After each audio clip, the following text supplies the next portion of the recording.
me follow up, I open On the it. set, Hey, we on the was scene, welcome back to The Bricks. Broadcast from BPR Studios, as usual. We're your hosts, Ken Boyer. Alongside me, Mr. One Time, Mike Lewis. Now, Mike, the NBA just released the national awards for the entire season. A few of them. Yeah. You know, most improved player of the year, sixth man of the year. The MVP race is, pretty much, spelled out for us. So, I mean, what do you think about that? Do you think the experts or the media people got it right? No, sir. I'm gonna tell you, man. That most improved player of the year. Come on, man. I mean, I like Drew Holiday. Yeah, he's a good up and coming point guard, man. But I would have to say Paul George for my pick. Yeah, you know what I'm saying. You go from that's a good pretty pick. much, a good up and coming player. It's only his second year in the league last year. You behind Danny Granger. Right. He goes down. You go from averaging 12 a game to this year you take it up to 17. Yeah. I mean that's a big jump. And he's pretty much not a face of that franchise, you ask me. Right. You see what he did in game one. A triple double. So I mean, I would have to say just the fact he could play the 2, the 3, and defend. Yeah.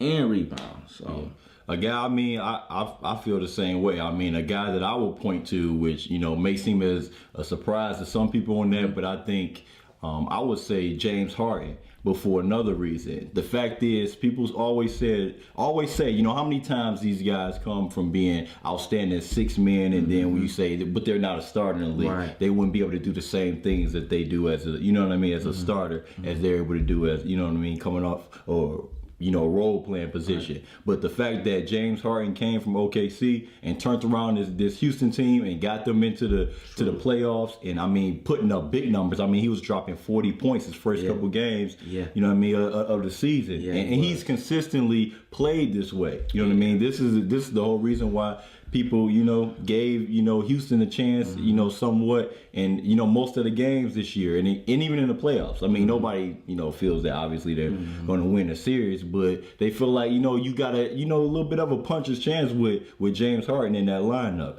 And the fact that he was able to step right into that role, man, and really not just perform at a starter's level or as a star level even for that team, because Houston, they don't have a whole lot of stars, but he was able to perform and be a superstar and an all-star at that position.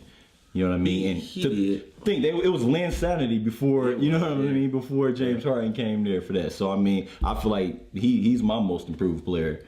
I can't see. I didn't even think about it like that, but it's like now that you really look at it, you go from pretty much the sixth man on a team that made it to the finals. Right.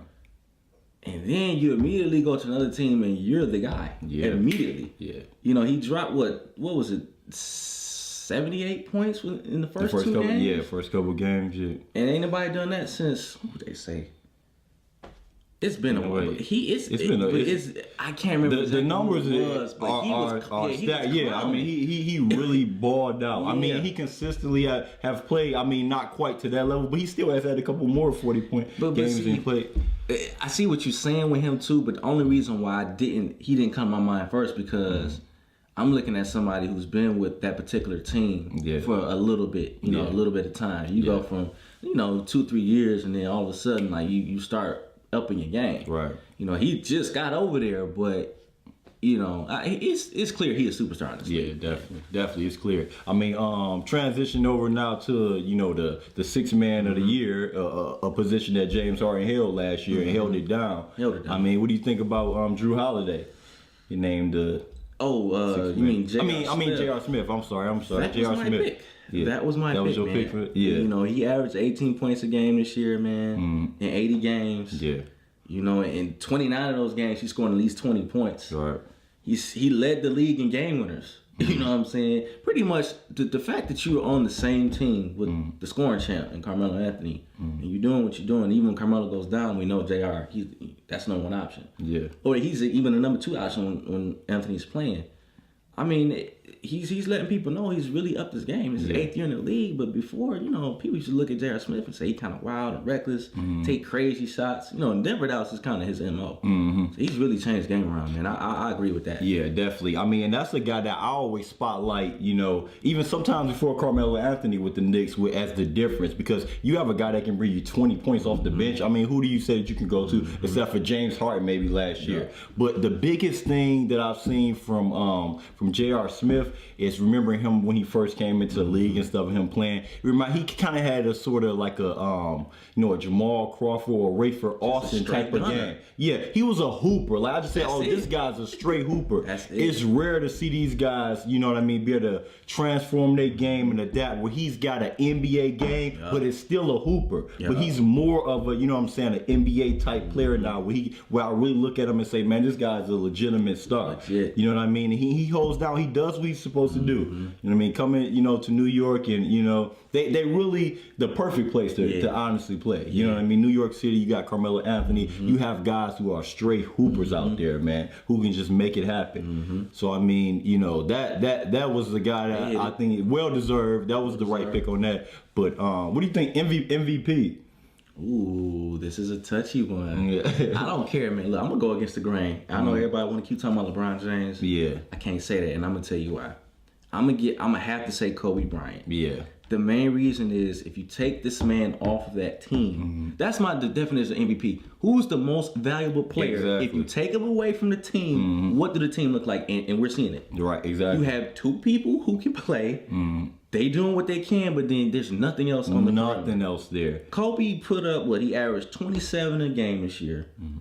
The thing that's most impressive, in 10 games before he got hurt, from March 25th to April the 12th against Golden State, he was averaging 43 minutes a game. At his age. And 29 points per game. So it's like, I have to say Kobe. Yeah, he said that we gonna make the playoffs, and he pretty much he literally pushed himself to making us the playoffs. Yeah, and I think Kobe has gotten a slate with that his entire career as far as the NBA MVP eluding He's never him. got one. Never got one. But I think it was always, Shaq was there, and people always said and wanted to give it to Shaq. Yeah, wanted to give it to Shaq. Or, even the 2 years that Steve Nash won back-to-back MVPs. Yeah. No slate on Steve Nash. He did think, you're talking about a guy who's winning NBA championships, and the guy who's been doing this for so long since the beginning. And it's always somebody there, it seems like, that they just pass him by and say, we're going to give it to this guy just because, we know Kobe Bryant, he's been the best player in the world for the past 10 years to me. Yeah, so I mean, and they still, that's something that's always eluded him. And I feel like even this year, even when he killed himself, this should be to put his team through there, broke his bones. Please give it to get it through, man. And I feel like it should have been, that would have been I think it'll been a great culmination to his career. Yeah. I mean, because I feel like even if he come back from this injury, really Kobe Bryant, I don't really doubt that he can come back from it and perform at a high level. But I don't think he'll be able to perform at the levels that he's been in, and I don't think he'll be in an MVP type chase because his role won't even allow when he does come back. They're not gonna let him do that again. So I mean, I feel like that's the unfortunate thing, man. It's real messed up, like how that played out. But I feel like if all other years, this is the year, man, where I would say, man, give it to that guy, man. He was shot 46%. His best career percentage from the field. Yeah. In his career, and he's still climbing. Yeah. You gotta give it to him. What do you think about the coach of the year, though? What would you get that to? I would probably give. I mean, a lot of people say, Greg Popovich came in, second place votes in that whole thing, but another. I don't see a lot of coach of the year really.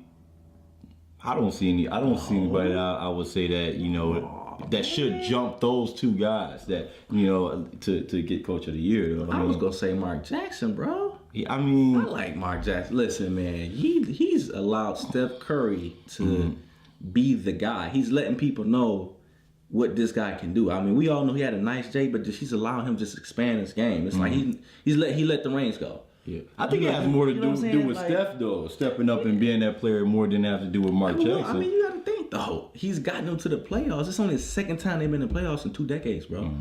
Last time they was in the playoffs was 07 when they took out the Mavericks. Listen, and you got them the 6th seed in the Western Conference, a tough Western Conference. Yeah. You still had Dallas fighting y'all, and the Lakers, got in. You said Portland, so it's not easy in the West.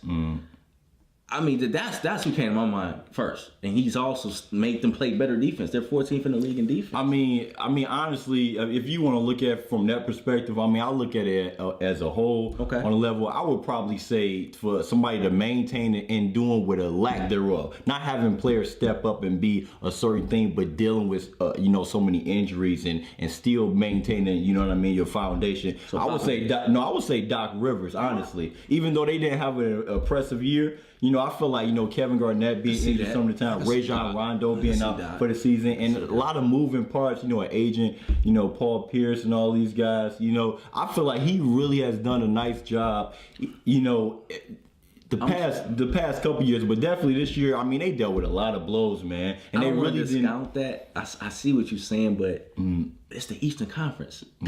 How could you not get in, even with So Garnett, Paul Pierce, you pretty much been playing all year. Yeah. You still got Courtney Lee, you still got Jeff Green. I mean, you can make it in the East. Man. I mean, but think about what you said, Courtney Lee and Jeff Green. These guys are not know what I mean? Bums. They're not bums, but they're not guys where you should say that, you should hold fixed. Your team should stay. This guy keeps a beautiful defense. That's one thing that, I learned to appreciate by, my two favorite teams, or the teams I love to watch, is Detroit and LA, and seeing pathetic defense on both ends of those. And a lot in the NBA, man, it's hard. I see when people say Eastern Conference or not, but definitely to maintain that. And guys, I understand how sensitive it is, to hold that job as a head coach. Right. And, in a young guy like Doc Rivers, one of the best coaches in the league, but happens to be an African American, and they can easily start looking at him. You know what I mean? But that's one guy that you don't look at and say, man, that this guy doesn't produce. He doesn't do his job. He works with what he has, and he makes it happen, man. I got to give it to him. People forget Doc Rivers was almost fired, man. You got to think the year before they won the title and made all those trades to Garnett and Ray Allen, they had the worst record in the league in 07. So, I mean, once he got talent, he let you know what he can do. I give him that. But like I said, in the Eastern Conference, you can make it. I'm sorry. You can make it, man. But I know. I mean, we'll transition when we come back. We're gonna stay in the NBA. We're gonna talk about the past games this past weekend, the first round. When we come back, Ken Boyer, Mike Lewis, it's the Bricks.